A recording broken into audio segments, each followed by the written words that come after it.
In short, Armenia's third complaint includes a kaleidoscope of grievances arising in connection with those military conflicts. Such issues do not lend themselves to the court's jurisdiction under the cert.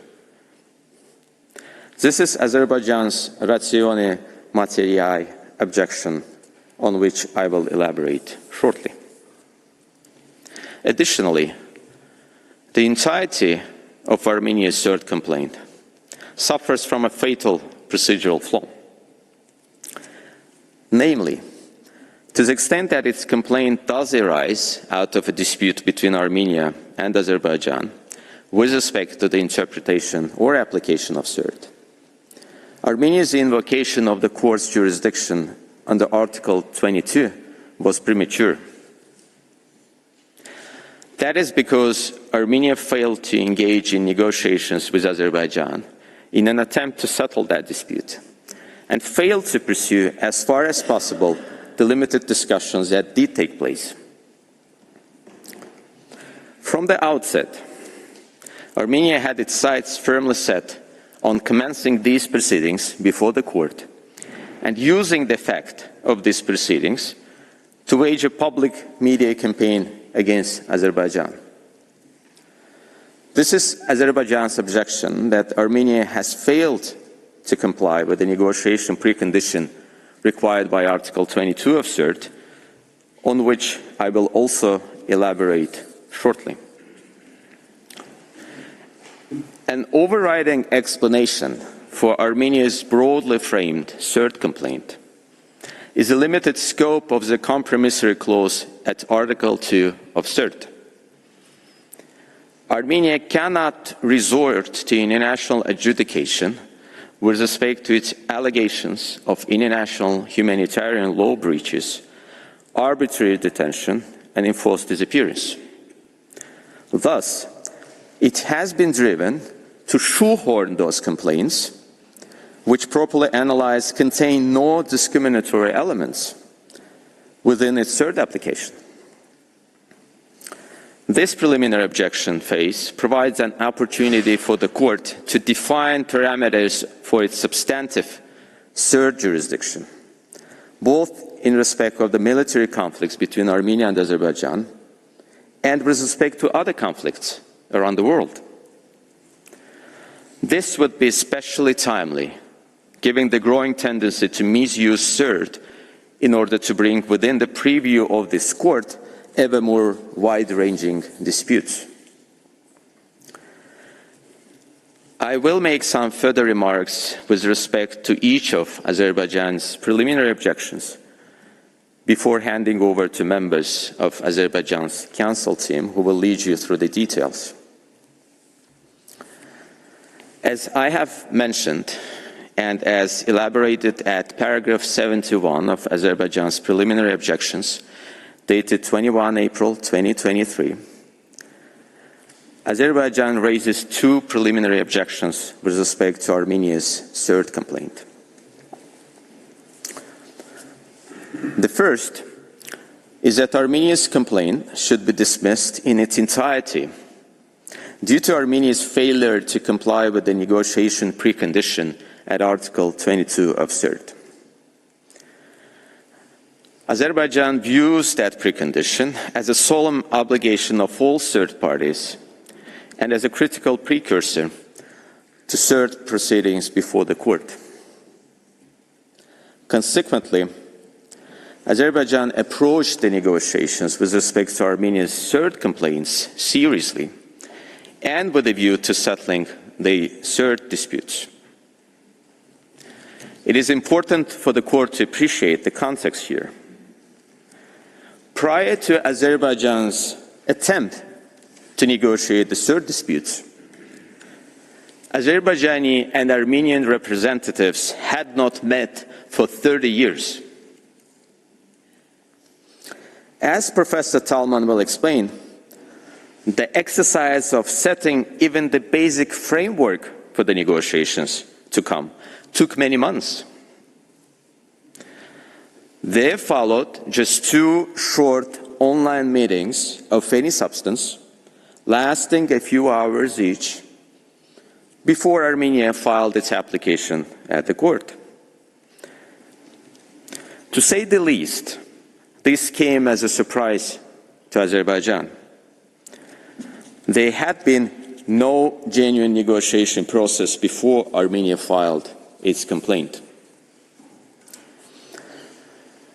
The result is that the legal requirements for the invocation of the court's jurisdiction under Article 22 were not met.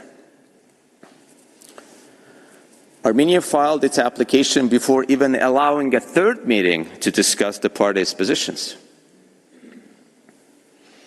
Having received Azerbaijan's opening positions, Armenia simply broke off the discussions on 15 September 2021 and filed its pre-prepared application the very next day.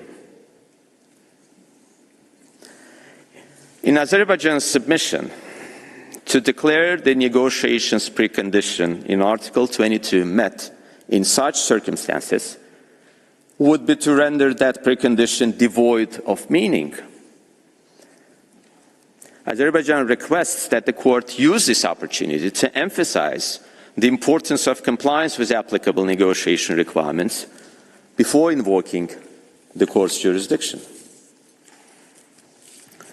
Azerbaijan's second preliminary objection is that even if the negotiation precondition is met, several elements of Armenia's application fall beyond the material jurisdiction of the court under Article 22 of CERT, because they are not capable of constituting racial discrimination within the meaning of CERT. Specifically, Armenia's complaints about the alleged murder, torture, and inhumane treatment of Armenians during the armed conflict, the alleged arbitrary detention of Armenians, and the alleged enforced disappearance of Armenians all fall beyond the parameters of a CERT complaint. Rather, they engage issues of international humanitarian law and other norms of international human rights law that are clearly not subject to the court's jurisdiction under the CERT. There is one exception. As indicated in my letter to the court of 5 April 2024, in its written observations, Armenia belatedly particularized some of its allegations of mistreatment with respect to Armenian civilians during the armed conflict, with reference to specific evidence purporting to indicate misconduct that is capable of falling within CERT. Now, as a responsible litigant, and in the interest of the court's efficient conduct of this proceeding, Azerbaijan has decided to withdraw its ratione materiae objection with respect to any of those adequately particularized allegations.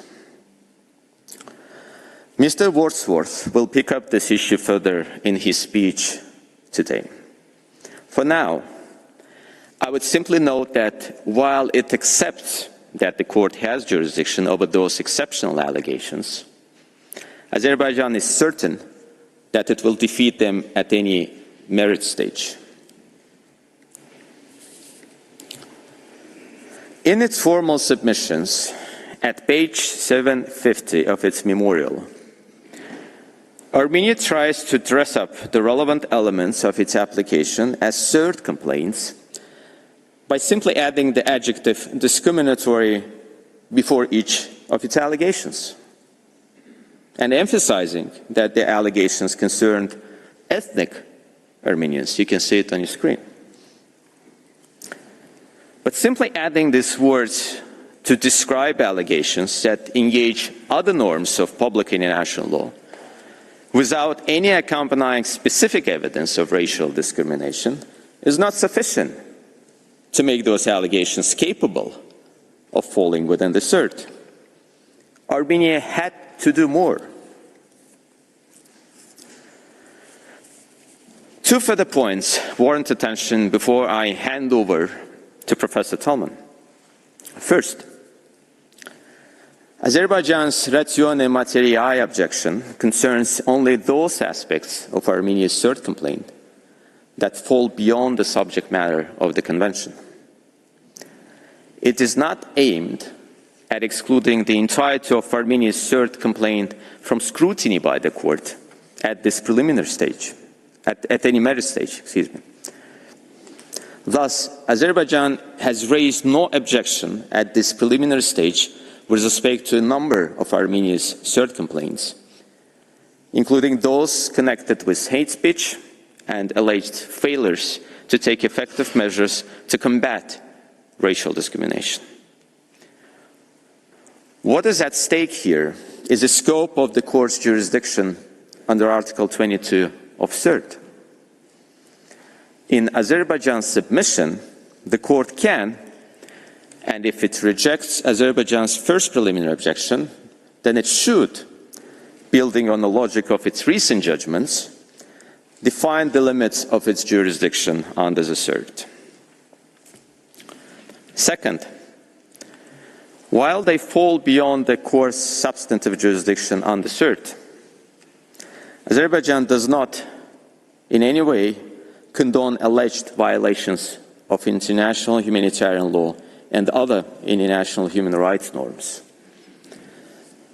On the contrary, Azerbaijan takes such allegations very seriously. The record shows that, unlike Armenia, Azerbaijan has not shied from convicting its own nationals of appropriate crimes where the allegations have been proven through judicial process. Of the dozens of Armenian POWs and other detainees taken during the Second Karabakh War and its aftermath, all the POWs and most of the detainees have been repatriated to Armenia. The rest are still incarcerated because they either have been convicted of serious crimes, including mercenarism, torture, and murder, or are currently being prosecuted for war crimes, terrorism, or separatism. In other words, their ongoing detention has nothing to do with racial discrimination. Similarly, Armenia's allegations concerning enforced disappearance of Armenians have nothing to do with racial discrimination.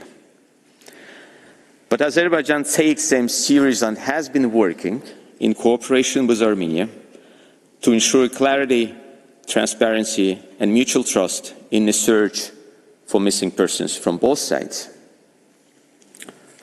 Mr. President, members of the court, that concludes my opening remarks. Azerbaijan's distinguished counsel will now address each of the preliminary objections raised by Azerbaijan.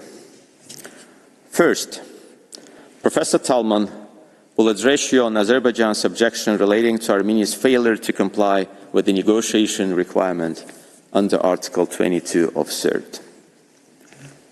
Second, Mr. Wordsworth will address Azerbaijan's ratione materiae objection, with particular focus on Armenia's complaints about the alleged murder, torture, and inhumane treatment of Armenians during the armed conflict. Third, Professor Boisson de Chazourne will address you on Azerbaijan's ratione materiae objection related to the alleged arbitrary detention and enforced disappearance of Armenians. Thank you, Mr. President, honorable members of the court, for the privilege of appearing before you.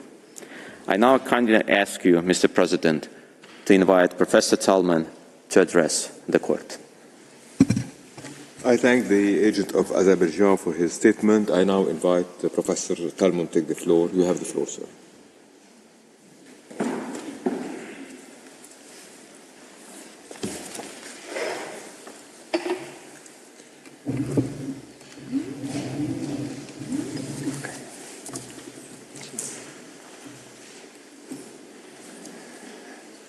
Monsieur le Président, Madam Vice President, distinguished members of the court.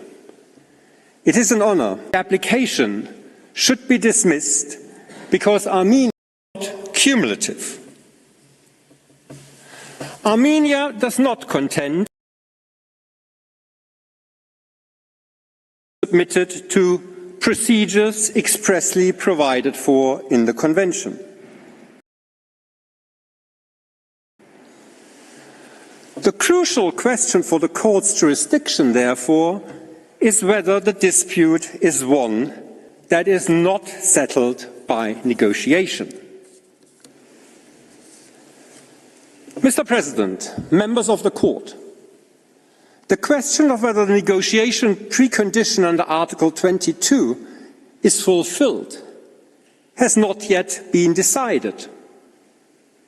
In your order of 7th December 2021 on provisional measures, the Court observed that it appears that the dispute between the parties had not been settled by negotiation.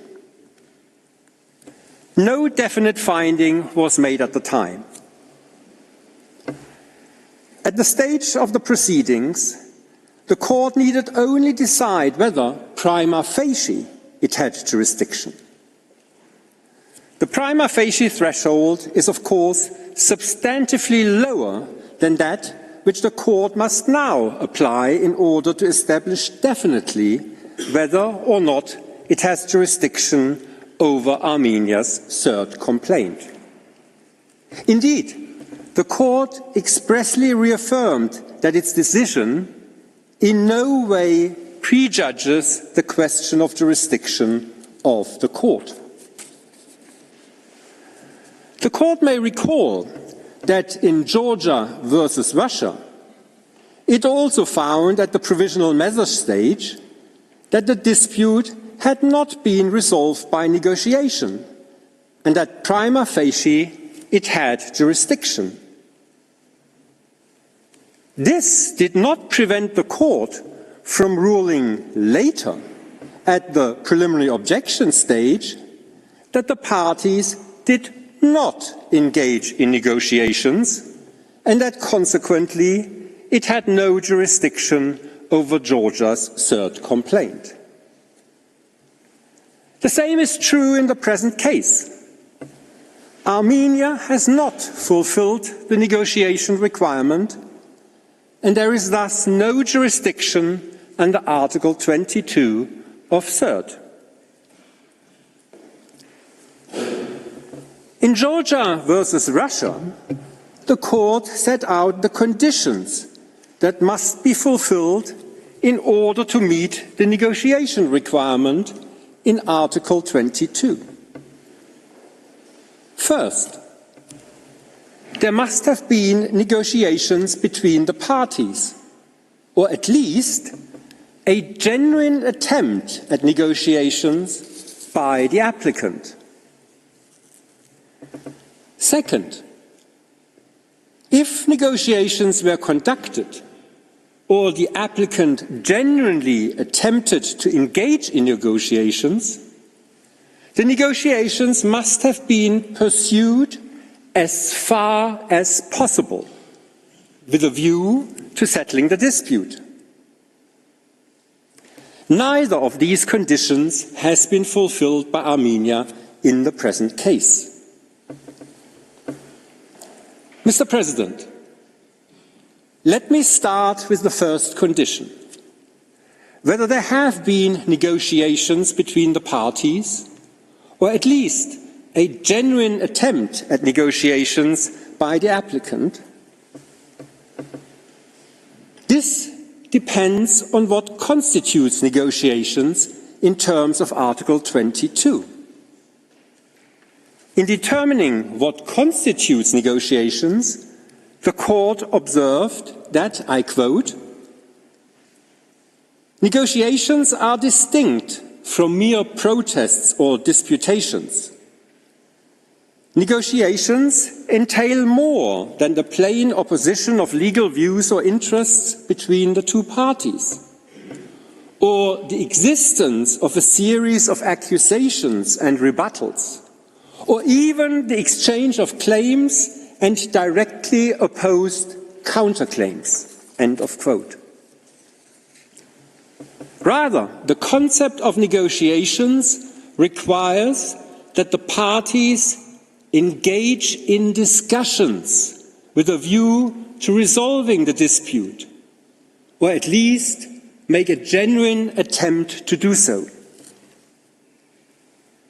Whether discussions or contacts between the parties constitute negotiations depends upon the substance. The court held that the subject matter of the discussions or contacts must relate to the substantive obligations under cert. Compliance with the substantive obligations under cert must be at the heart of the contacts or discussions for these to qualify as negotiations. It is not sufficient for there to be exchanges between the parties. These exchanges must concern the substantive obligations contained in the cert, or, in other words, matters concerning the interpretation or application of cert. This substantive requirement excludes pre-negotiations, negotiations about negotiations, from the concept of negotiations under Article 22. Pre-negotiations are distinct and prior to actual negotiations. They determine the location, procedural modalities, scope, and topics for discussion. Pre-negotiations are not about the substance of the dispute and thus do not qualify as negotiations in terms of Article 22 of CERT. In its Provisional Measures Order of 7th December 2021, the Court noted that the parties engaged in a significant number of written exchanges and meetings over a period of several months. The Court, however, also noted that these exchanges covered the procedural modalities, scope and topics of the negotiations. Such procedural or technical exchanges, according to the Court's own definition, do not qualify as negotiations. Armenia claims that for over 10 months it exchanged more than 40 pieces of correspondence with Azerbaijan and participated in 7 rounds of meetings in an effort to settle the dispute amicably. It further claims that the parties engaged in nearly a year of extensive negotiations. Mr. President, these statements are misleading. They confuse the parties' lengthy pre-negotiations with actual negotiations as required by Article 22. While Armenia meticulously lists every single piece of correspondence between the parties in its memorial, it does not say a single word about the content of these documents. A closer look at the content of these documents and the subject matters discussed at the online meetings between the parties paints a very different picture. Mr. President, members of the Court, let me take you through the exchanges between the parties one by one. The correspondence between the parties started on 22nd November 2020. In a 2-page letter addressed to the Foreign Minister of Azerbaijan, the Minister of Foreign Affairs of Armenia alleged for the first time in very general terms that Azerbaijan, over the course of the past decades, had violated its obligations under multiple provisions of the Convention. Armenia also invited Azerbaijan to enter into negotiations for the purpose of addressing and remedying its violations. The letter provided a non-exhaustive list of 8 abstract actions through which the Convention had allegedly been violated, but did not contain any information on specific violations or any request for remedies.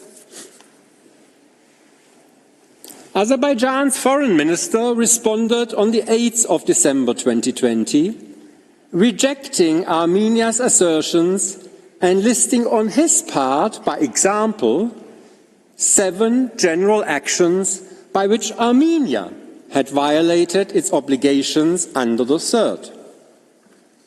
In that letter, Azerbaijan also indicated that it remained open to negotiating this matter with Azerbaijan.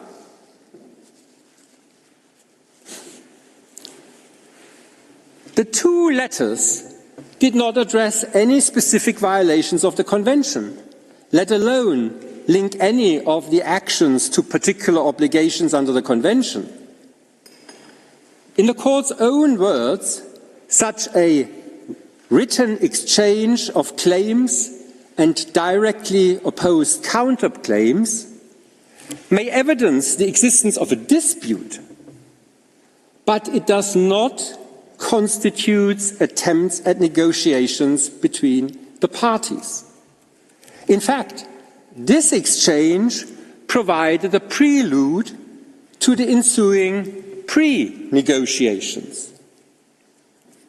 Over the next 7 months, from December 2020 to July 2021, the parties engaged in pre-negotiations, negotiations about negotiations, or talks about talks.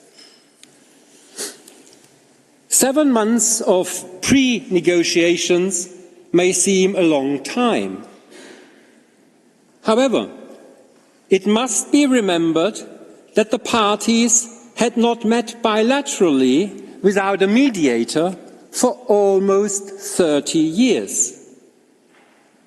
The technical discussions thus served as confidence-building measures prior to commencement of negotiations related to Armenia's third complaint.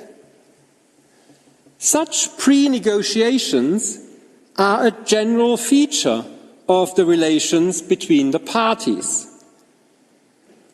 For example, on the 26th of May 2022, the Armenian Minister for Foreign Affairs stated with regard to possible peace negotiations between the parties, and I quote, "Armenia and Azerbaijan are still holding negotiations about negotiations."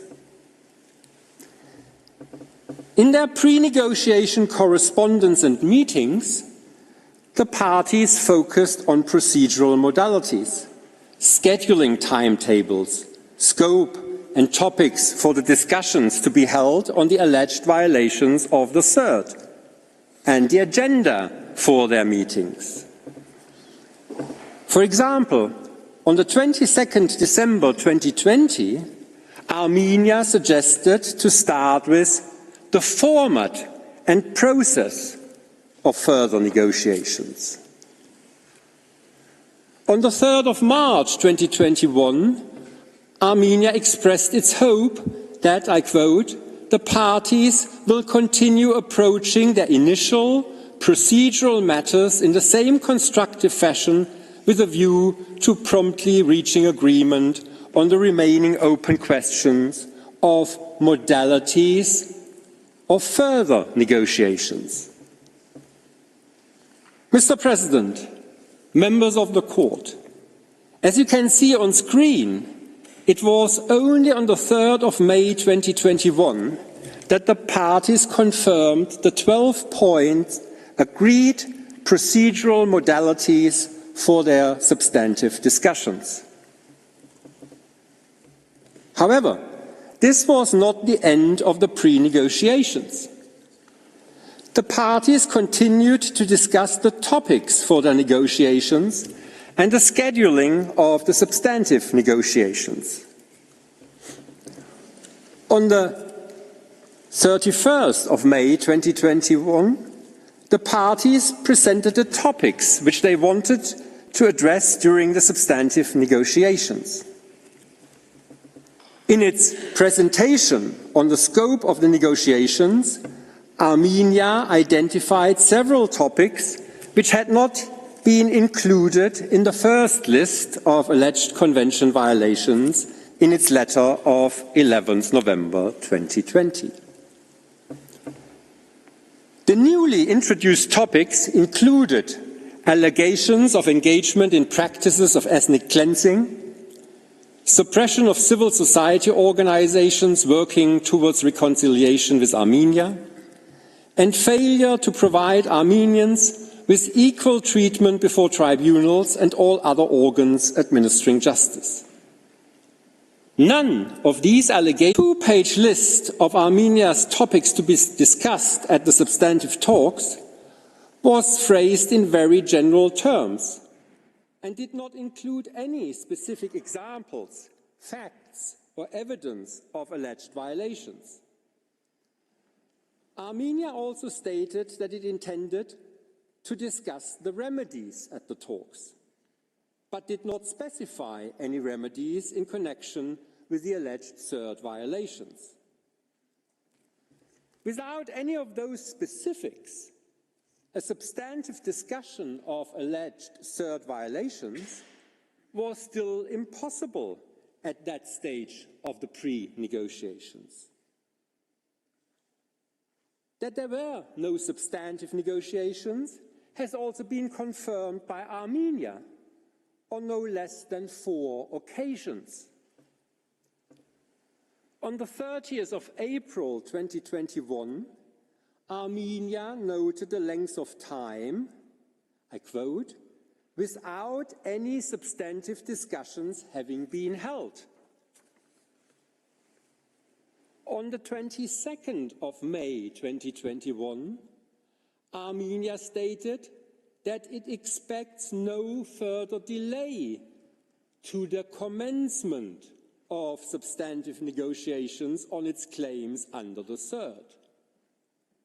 On 3rd of June 2021, it noted that substantive negotiations still have yet to begin.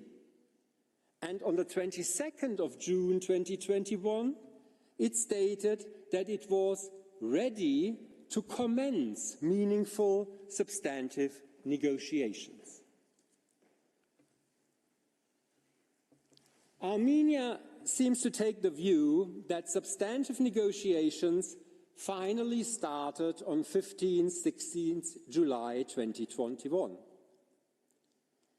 In its letter to Azerbaijan, dated 9th July 2021, Armenia stated with regard to the proposed schedule of meetings that it trusted that this proposal would allow substantive negotiations to commence promptly on 15th July. According to the schedule agreed between the parties, as you can see on the screen, at the meeting on 15-16 July 2021, Armenia presented its claims and requested remedies. This was the first time that Armenia presented any specific allegations, set out its legal position, and identified the remedies it was requesting. At the meeting on 31st of August 2021, Armenia presented its replies. The two meetings were thus devoted solely to the oral presentation of the claims and replies. There was no discussion of those claims and replies at these meetings or in subsequent correspondence. In fact, no discussion was foreseen at that stage. The parties had expressly agreed to schedule the presentation of claims and replies some 6 weeks apart in order to allow them to prepare their replies. By 15 September 2021, which is labeled on the screen as the end, when Armenia informed Azerbaijan that it considered the negotiations to have failed, all the parties had done was raise allegations of third violations and present their opposing positions on the facts and the law. In the words of the court, the parties had exchanged a series of accusations and rebuttals. What they had not done was engage in any discussion with a view to resolving the dispute. Azerbaijan therefore submits that prior to 16 September 2021, when Armenia instituted the present proceedings, there had been no negotiations. In fact, negotiations in terms of Article 22 of CERT had not even started.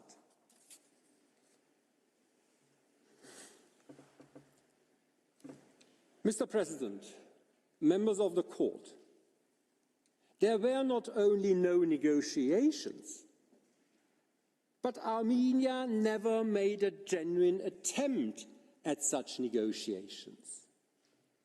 It never attempted to engage in any meaningful discussion with Azerbaijan with a view to resolving the dispute.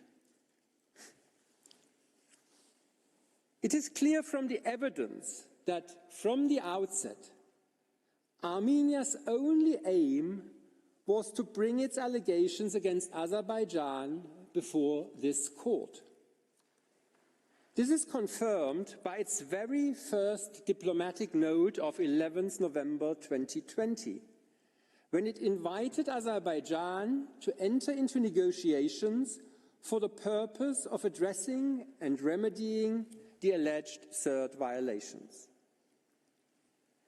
This invitation was immediately followed by an ultimatum to respond and a threat of legal action.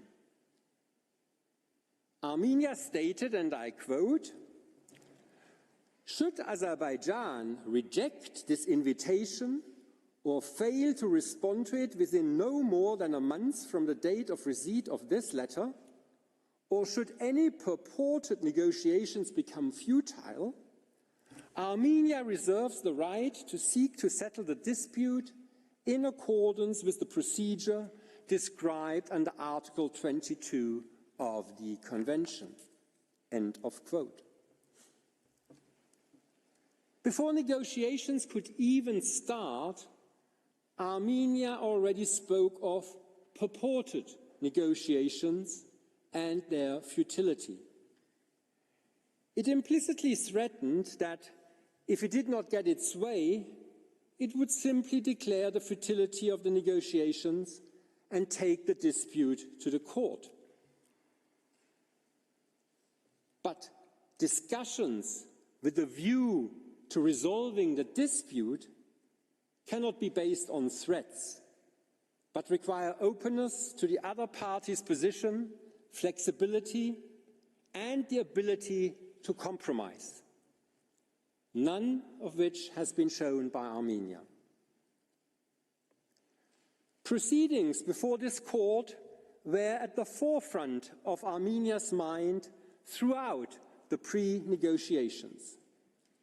Thus, it was of the greatest importance to Armenia to be able to use material from the negotiations to prove that the negotiations had failed.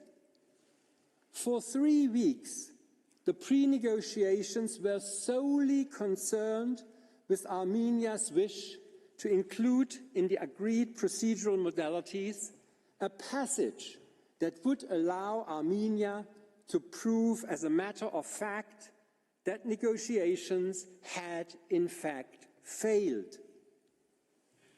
Before negotiations had even started, Armenia was already more concerned with their failure than with making them a success. This is not what a genuine attempt at negotiations looks like.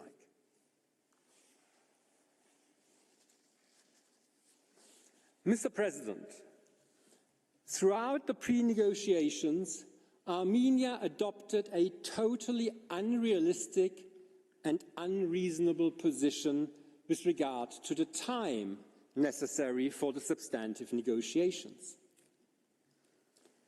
Armenia accused Azerbaijan of multiple different violations of numerous third obligations, with underlying facts spanning, in Armenia's own words, past decades.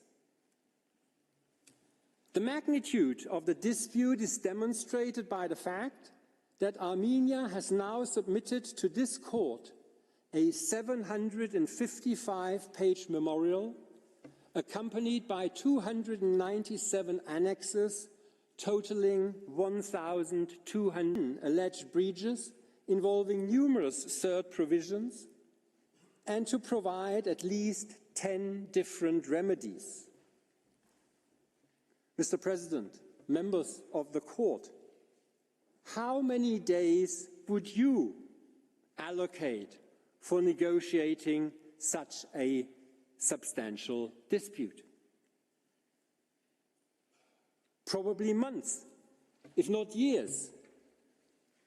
Armenia, on the other hand, initially suggested just 1 day, with a second day held in reserve for possible further discussion on Armenia's claims. While Azerbaijan pointed out on numerous occasions that a meaningful discussion of the allegations requires more time,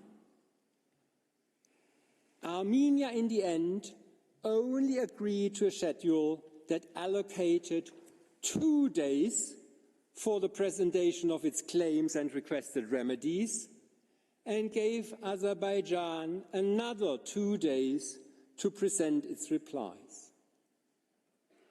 4 days in all. Armenia initially suggested that each day consists of 5 hours and 30 minutes of actual presentation time, which would have meant a total of 22 hours for both parties' presentations. In the end, I was told the actual time used for these 2 presentations was less than 7 hours. The allocation of 7 hours for the presentation of claims and replies cannot be considered a genuine attempt at negotiations with regard to settling a dispute of this magnitude. The present case may be contrasted with a third case between Ukraine and Russia, which was of similar magnitude.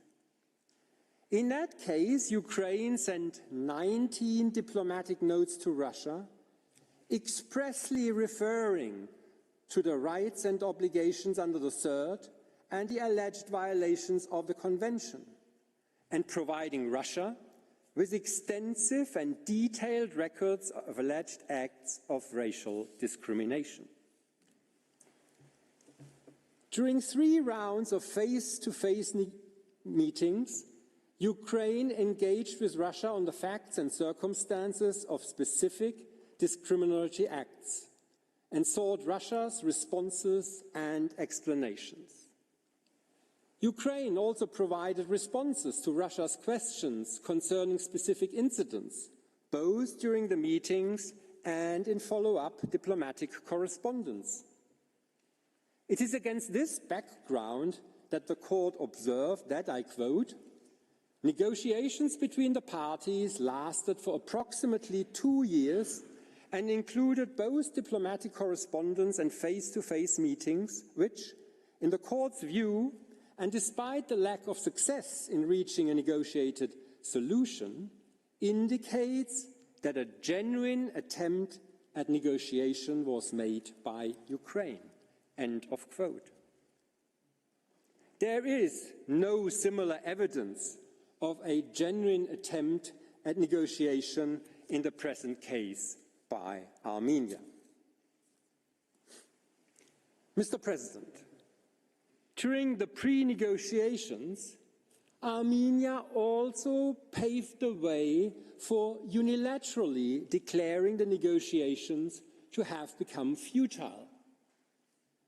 While initially Armenia suggested that the parties jointly assess whether further negotiations are constructive in resolving the dispute, it later reserved for itself the right to assess if further negotiations might be constructive. In the end, it dropped any reference to such assessment. In particular, it did not agree to Azerbaijan's suggestion that after the September session, the parties shall mutually assess their progress and whether there exists a clear path forward to amicable settlement of all or parts of their claims. Such an approach cannot be considered a genuine attempt at good faith negotiations. On 15 September 2021, at the meeting that was actually reserved for the presentation of Armenia's replies to Azerbaijan's own third claims, Armenia rejected Azerbaijan's proposals for remedies outright, without engaging with them. It simply unilaterally declared that the negotiations had failed and walked away. Again, not a genuine attempt at negotiations. Less than 24 hours after declaring that the negotiations had failed, Armenia submitted an 82-page application instituting proceedings against Azerbaijan for alleged violations of third, accompanied by a request for the indication of provisional measures. The detailed application was accompanied by 62 annexes. 10 of these annexes were accompanied by certified translations, which had all been prepared between the 2nd and 13th of September 2021. Now, everyone familiar with cases before this court will understand that such an elaborate application requires several months of preparation. Work on these documents must have started well before Armenia even presented its claims to Azerbaijan on the 15th of July 2021. Armenia's conduct clearly shows that it never made a good faith attempt at settling the dispute by negotiations. It never gave negotiations a chance. It treated its exchanges with Azerbaijan as no more than a formality to go through in order to do what it had planned from the start: initiate proceedings before this court. Mr. President, members of the court, with no negotiations and no genuine attempt at negotiations, that basically is the end of Armenia's application. If the court should find, however, that a mere presentation of Armenia's claims on 15-16 July and the presentation of Azerbaijan's replies on the 30th, 31st of August were sufficient to constitute substantive negotiations, or that Armenia, despite of what has been said, made a genuine attempt at such negotiations, the court must decide whether Armenia pursued the negotiations as far as possible, with a view to settling the dispute. As the court held in Georgia versus Russia, to make this determination, it must ascertain whether the negotiations failed, became futile, or reached a deadlock before the application was submitted to the court.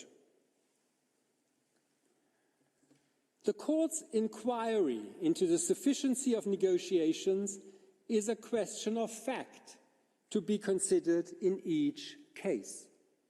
It is not for Armenia simply to declare unilaterally that negotiations failed. Indeed, Armenia has not provided any evidence that it pursued the negotiations as far as possible with a view to settling the dispute. In past cases, the court has found that negotiations have failed or reached the point of futility or deadlock when the parties' basic positions had not subsequently evolved after several exchanges of diplomatic correspondence and/or meetings. In order to qualify as negotiations in terms of Article 22, these exchanges of diplomatic correspondence and meetings must, of course, refer to the substantive obligations under CERT. Armenia and Azerbaijan set out their positions on 15th, 16th July and 30th and 31st of August 2021, respectively.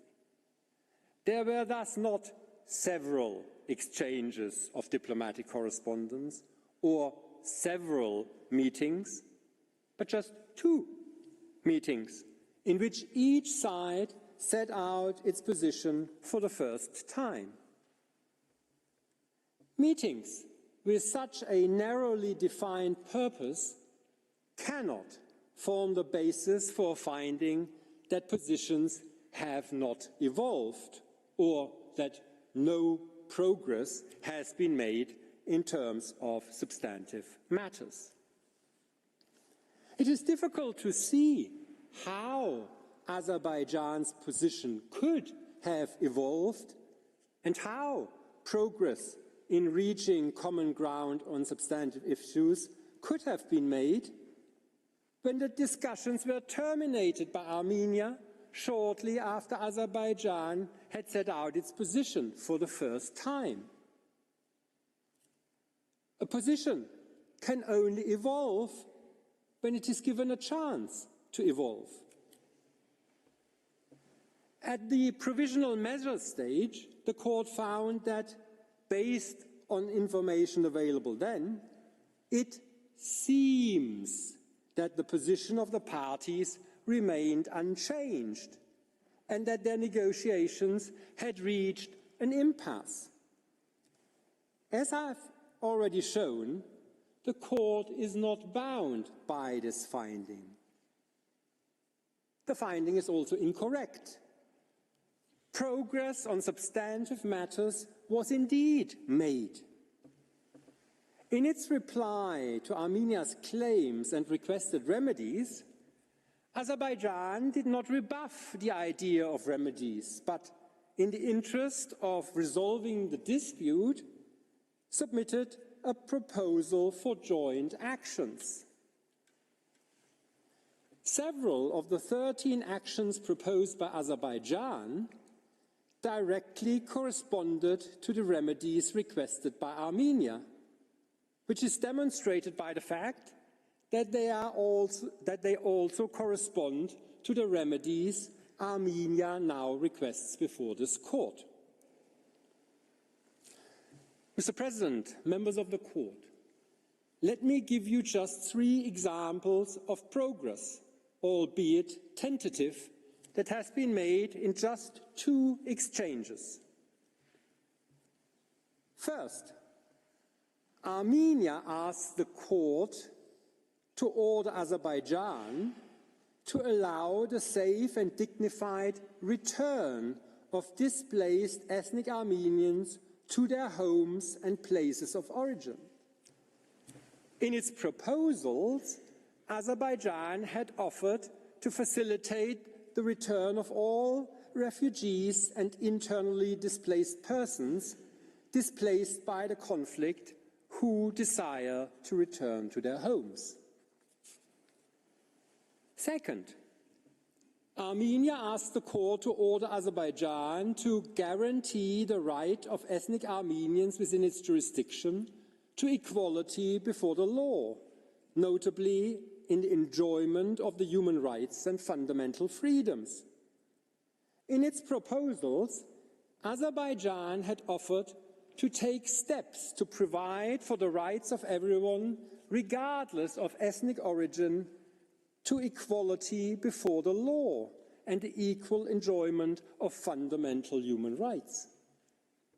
Third, Armenia asked the court to order Azerbaijan to adopt immediate and effective measures in the fields of education with a view to combating prejudices which lead to racial discrimination against ethnic Armenians.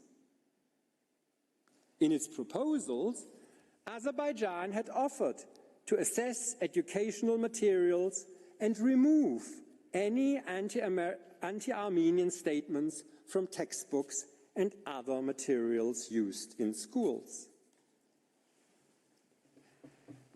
In addition, in response to Armenia's claims with regard to the military trophies park, Azerbaijan offered in its reply to acknowledge that the use of monikers to depict Armenian soldiers in the military trophies park has inflamed tensions between the 2 states, and to consider removing some monikers depicting Armenian soldiers and ensure that the park tour guides do not use inflammatory language inciting discrimination against Armenians. All these proposals by Azerbaijan show that the negotiations were not at an impasse or futile. They had just started. Azerbaijan expressly confirmed its willingness to discuss its proposals to resolve Armenia's claims and to consider any other reasonable proposal put forward by Armenia. However, rather than putting forward any proposals, Armenia just walked away. That concrete results could be achieved when the parties constructively engaged was shown by the exchange of Armenian personnel for information on a portion of landmines planted by Armenia in Azerbaijan's liberated territories. The same could have been the case with regard to the third complaints. Armenia did not engage with Azerbaijan's proposals for remedies, but summarily rejected them, apparently because Azerbaijan did not concede Armenia's claims outright, demands of the other. Armenia also took exception to Azerbaijan's proposals being made on a no prejudice basis. But diplomatic negotiations are often conducted on a no prejudice basis in order to facilitate the free exchange of proposals.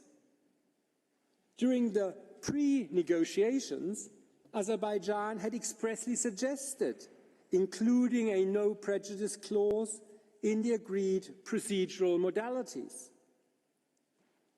Armenia's reason for unilaterally terminating the negotiations thus cannot be considered valid. There is no question of the negotiations failing due to a lack of progress on substantive matters.